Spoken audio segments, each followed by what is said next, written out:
Vamos então dar seguimento ao nosso estudo do livro Loucura sobre o Novo Prisma, Estudos Psíquico-Fisiológicos, escrito por Bezerra de Menezes. Mais uma vez eu lembro a todos que os capítulos são muito longos e por isso eu cortei para que fique mais fácil para todos, certo? Então, convém pegar o arquivo anterior, dar uma escutadinha no fim e pegar o capítulo seguinte. Isso para aqueles que estão acompanhando à medida que vai caindo no canal, certo? Lembro também que os primeiras leituras, o Bezerra está nos falando sobre os vários tipos de mediunidade, para mais adiante nos falar sobre as consequências desse desequilíbrio. Vamos continuar então, já no segundo capítulo. A primeira hipótese não pode ser aceita. Se os espíritos pudessem fazer sua evolução sem recurso a um corpo para a vida de relação, ou antes, se Deus assim tivesse disposto, nenhuma vida corpórea teriam tido. O fato, pois, de ter Deus ligado o espírito ao corpo, embora por um tempo limitado, para que dessa forma se desenvolva e progrida, diz bem claro que tal união é condição essencial do plano divino. Sim, se pela existência corpórea que temos se evidencia que tal modo de existir é necessário ao progresso do espírito, lógico que ele indispensável até que complete esse progresso. No que entende com a matéria, e nesse caso a criança que morre, sem ter feito na Terra nenhum progresso, não pode ir realizá-lo no espaço, porque seria isso a prova da desnecessidade de ter vindo a esta vida. Ou seja, se essa criança, falo eu agora, meus amigos, partiu do plano físico em tenra idade, é porque ela precisava desse tempo, talvez ela, talvez a família. Nós não temos noção dos detalhes, mas seja como for, é o correto. E essa criança voltará em nova oportunidade para cumprir o trabalho que tiver no momento sendo necessário. Vamos continuar. Na Terra, pois, a matéria, o corpo, é o esmeril essencial à lapidação do brilhante bruto ou espírito atrasado. Não quer isso dizer que no mundo invisível os espíritos não progridam, mas sim que há progresso que só pode ser realizado em trato com a matéria, que só quando ele é completamente realizado é que o espírito pode deixar de viver em relação com a matéria.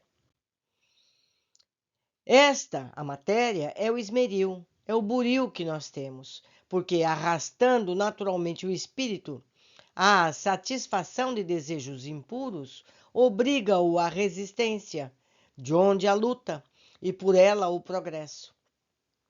Além de ser isso uma verdade provada pela cosmogonia espírita, e que, por tudo isso, fica banida a primeira hipótese, que está na leitura anterior, acresce que a segunda oferece uma perspectiva arrebatadora, fala à razão e ao coração, patenteiam o mistério da união íntima da justiça, da misericórdia, da lei de Deus, lei que só castiga por amor e só premia com justiça. A vida corpórea, sucessivas e solidárias são o único meio de se harmonizarem a liberdade humana e a justiça divina. Sigamos a marcha do espírito criado e imperfeito para a perfeição e reconheceremos a verdade deste conceito. Aquele que, em sua primeira existência, deu boas provas e recebeu o prêmio de animação, volta a fazer novas, de mais alto alcance, e voltará até que conquiste o maior grau de progresso no mundo em que iniciou a vida hominal. Aquele que deu ruins provas, que recebeu castigo corretivo, demora-se a sofrê-lo num espaço, até que se arrependa do mal que fez, deseje repará-lo para entrar nas vias de progresso. Essa modificação, dependente de sua vontade, produz a atenuação de suas dores, e logo a esperança toma o lugar do desespero, A fé enche-o de bons desejos e nova existência corpórea, não somente progressiva, mas também reparadora, lhe é oferecida como meio de provar a sinceridade de seu arrependimento e de lavá-lo das passadas faltas, colocado nas mesmas condições em que as cometeu, isto é, nas condições de ser humano. Volta, pois, bem disposto, e se não falir, de novo seguirá, como que em sua primeira existência Deus deu provas, a linha reta do progresso. Se, porém, falir novamente, isto é, se reincidir nos erros, sofrerá maiores penas e voltará em mais dolorosas existências corpóreas. Faço eu novamente uma observação. A gente precisa banir de nossa mente a questão de castigo. Não é castigo, é consequência. Se você sai na chuva sem uma proteção, o que acontece? Você fica molhado. Ficar molhado não é castigo, é consequência. Se você põe a mão no fogo e tem um ferimento, isso não é castigo, é consequência. Então, as más atitudes acarretam consequências. Se nós não cometemos erros, nós não temos consequências. Se nós fazemos bons atos, nós também temos boas consequências. Tudo na vida é ação e reação, é atividade e resultado. Tudo no universo é assim. Se você pega uma sementinha qualquer de uma flor e planta, qual é a consequência disso? Vai nascer uma planta. Não é verdade? É por aí o caminho. Vamos continuar. É intuitivo que a divisão do tempo em períodos alternados de vida corpórea e de vida espiritual realiza um sistema de superior concepção. O que caiu no estado de vida corpórea vem reparar a falta, no mesmo estado. É por isso que as vidas múltiplas são uma necessidade.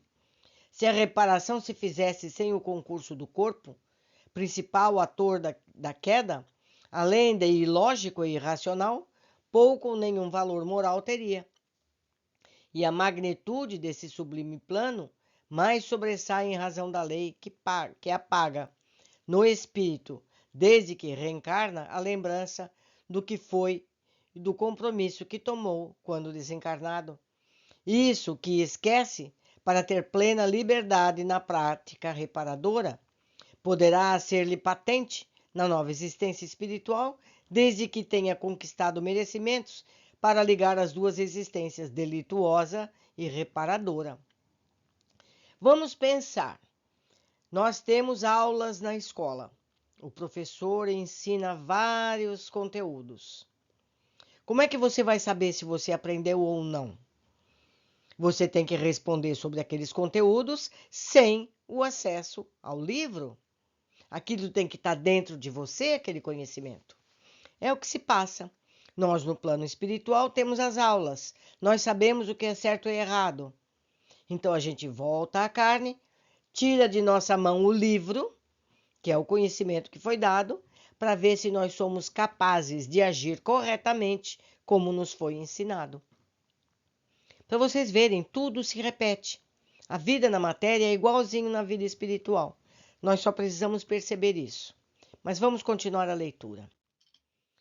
Nem se diga que a ignorância do passado e do que lhe é obrigação presente tira os fundamentos da luta, que é a condição de todo progresso. As resoluções sérias e profundas gravam-se por tal modo no espírito que este, embora não saiba por quê, pratica-as rigorosamente na vida corpórea. Só as resoluções fracas e insinceras se apagam, desde que o espírito perde a memória de as haver tomado. A prova dessa verdade, que constante observação, está no fato de mostrarem às crianças, antes de terem consciência, boas ou mais disposições morais. A luta que põe em ação a liberdade não falta.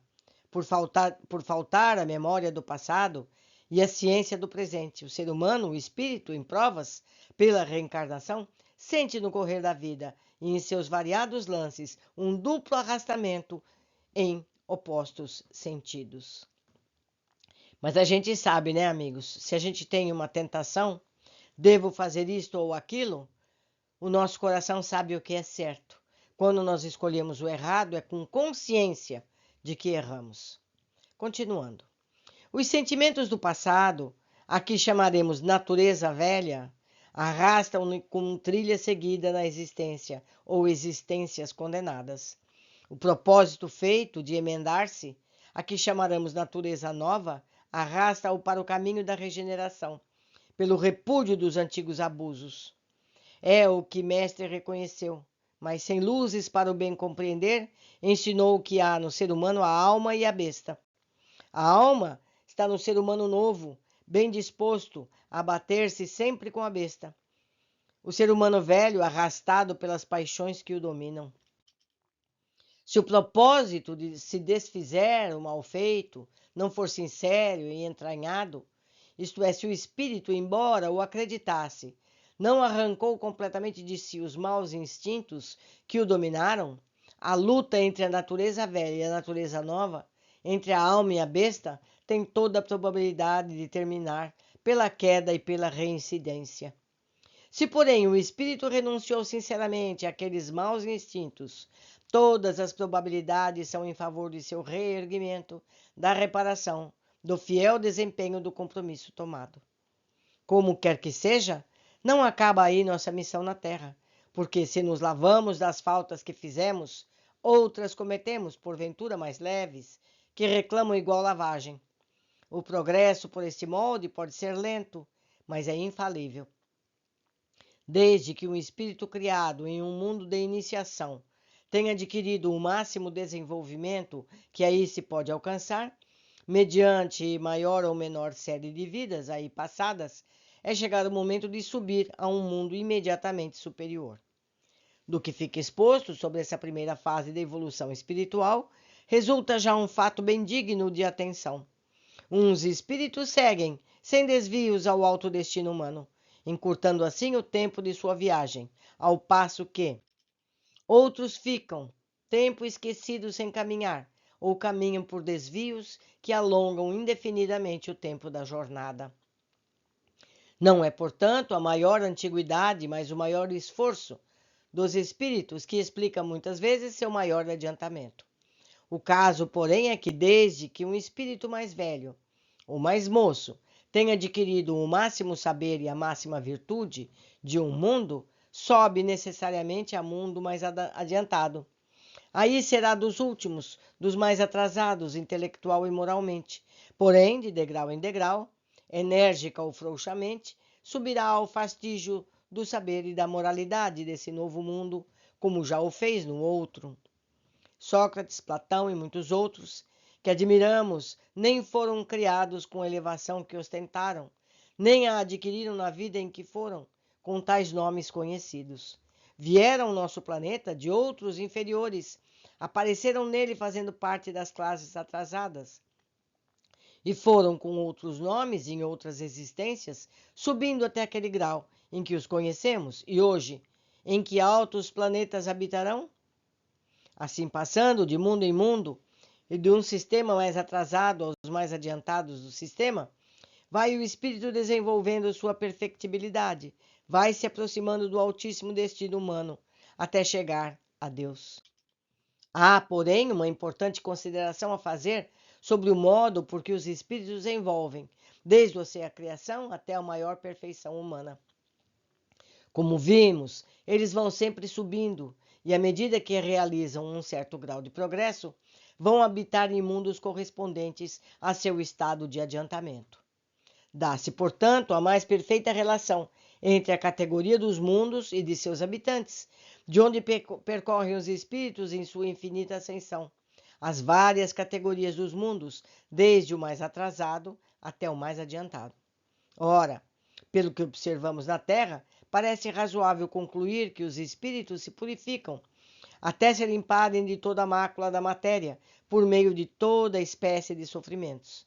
Daí a bem fecunda convicção de que mundos dos inferiores, sendo habitados por espíritos atrasados, são a sede do mal.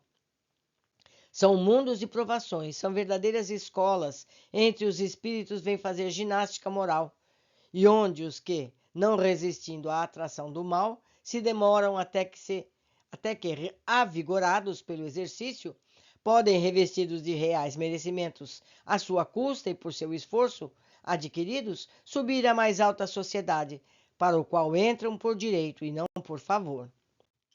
Assim pensam, como vistos de razão, os que têm por verdade aquilo que vem, pensam falsamente. O mal não tem existência própria. Não pode, portanto, inquinar, como seu vírus, qualquer mundo ou pessoa.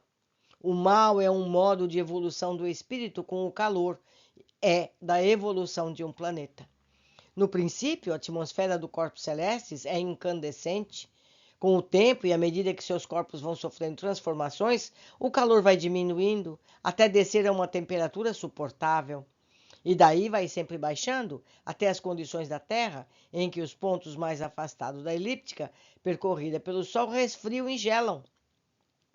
A julgar-se pelo que observamos com relação ao nosso planeta, sua evolução, apesar de bem adiantada, como revelam os vulcões extintos, a ausência de aparição de novos e a doce temperatura da maior parte da sua superfície, ainda não é chegada ao seu tempo, como o provam os vulcões ativos e os desequilíbrios de sua temperatura superficial.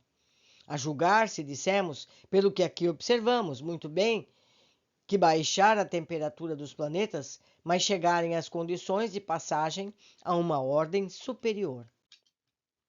Um dia, é presumível, todas as regiões da Terra gozarão da temperatura invariável e amena.